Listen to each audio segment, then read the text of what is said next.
I don't know that I can ever get over the fact, or if I ever will, that College Game Day is going to Vanderbilt. It feels like a hoax. It feels like an out-of-body experience, or that you've entered into another dimension, like you're in the Twilight Zone. Why would Game Day be going to Vanderbilt? Why? But you look at the slate this week and go, well, they just featured Ole Miss last week, so you're not going to go to their game against Oklahoma. And frankly, it's not as big of a football game. A couple of one-loss SEC teams here. The winner is going to be in an excellent position to go to the college football playoff. And I think both of these teams are capable of getting there. Do they have to win this game? Not necessarily. But if they want to have a little margin for error, put another feather in the cap of their resume, then yeah, of course, you have to go out and win this football game. But I want to start with Diego Pavia. He is looking like one of the biggest stories in college football in recent history, because his journey from the New Mexico Military Institute to New Mexico State to then Vanderbilt, and not just going there and having some success and injecting small amounts of life. If this trajectory continues, they beat LSU last week. Brian Kelly's in his 4th year with the Tigers. And he just put a product on the field. And yeah, that's partially an indictment on Brian Kelly. Did you see how many LSU fans were in the stands on Nashville on Saturday? You see the caliber of players that LSU can go out to get compared to what Vanderbilt can go out and get? Even in this new world, it is a testament to the coaching staff and the quarterback play. Diego Pavia, better than Garrett Nussmeier. Felt that going into the game. Wouldn't have said that going into the season. And I like Diego Pavia, but I was a big Garrett Nussmeier fan. But one of the reasons I picked Vanderbilt to beat LSU last week is, hey, they're at home. They have the better quarterback. And I think they have the more well-balanced football team, which they did. They can run the ball better than you think. They can be really good situationally. I think on both sides of the ball, they play with some physicality. I think Vanderbilt is just an incredibly well-balanced, well-coached football team. I don't know how anybody other than Clark Lea wins SEC Coach of the Year. Who's that going to be? Really? What other resume, what other historical factors could you bring up that would make you go, yeah, I'd vote Clark Lea second? I don't know. He'd have to lose every game from here on out, and I can't see that happening, especially because they have some very winnable games. Now, this is a winnable game. I don't know if it's an automatic win, but my everydayers out there know, and appreciate you all very much, by the way, that I'm pretty bullish on Missouri. It has taken me a while to really believe in the Tigers, and I don't say that in the context of this season. I mean that in the context of the last couple seasons, where their record has been good, but I've looked at them and gone, no, I think they're just benefiting from a really easy SEC schedule, which they have been.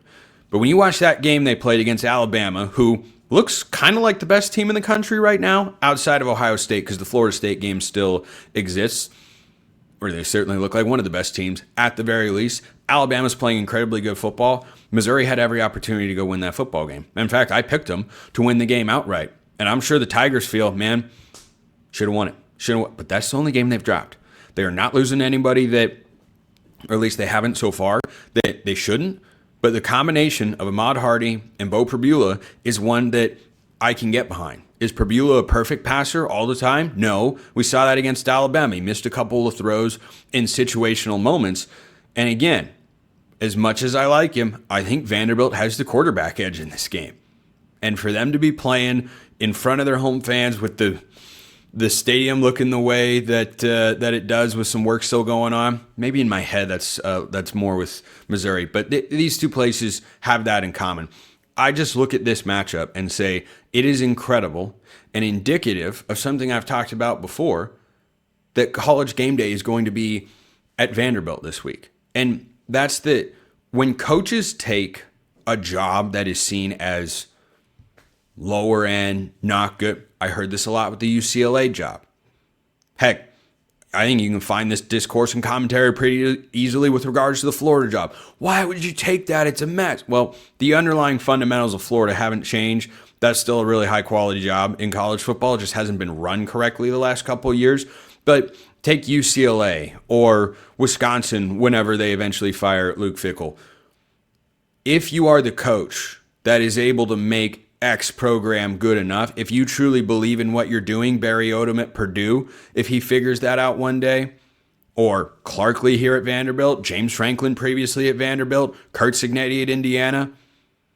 The amount of success you can have because of that, because it was seen as such a difficult job, I don't know that you can quantify it. I don't know that you can put a dollar amount on that for your career. So, absolutely love this particular matchup. Again, way too early in the week to be making picks. Way too early. We can't be coming out and at this point, thoughts have to marinate, right? You got to put them on the slow cooker or in the crock pot. And then once it's a finished product, make the picks. And last week, very good week for the picks here on the show. The other game I want to talk about that you have to be wary of going into this week of college football, which is another great slate. It might not be last week, but last week had the bar set higher than, like beyond the screen. For those watching on YouTube, it's up here. The bar is up here. Well, this week is like right there. Yeah, it's going to be an awesome week of college football. Houston, Arizona State. This is one of these winner gets to be ranked games. Michigan, Washington is like this as well. For me in my top 25. Winner gets to be ranked and entered into playoff discussion. Arizona State has no margin for error because Sam Levitt got hurt and they got destroyed by Utah and because they gave up that late pass to Mississippi State earlier this season. So they have to make the Big 12 championship game and win it if they are going to make the playoff because there is no string of high quality wins, I don't think, in the eyes of the committee that'll give Arizona State enough to get themselves into the playoff if they don't have the conference championship and the automatic bid as being one of the 5 highest ranked league champs going into the year. Houston, meanwhile, is 6-1. Now, Houston hasn't played the world's most difficult schedule whatsoever. Here's your measuring stick opportunity. Willie Fritz and Houston over, I think their preseason win total was maybe 6.5. Let me see if I can find that real. Yeah, so I jotted it down, just paused the broadcast a little, then came back to make sure I had the information right. Just a little peek behind the curtain of how I make this show. Houston's preseason win total was 5.5.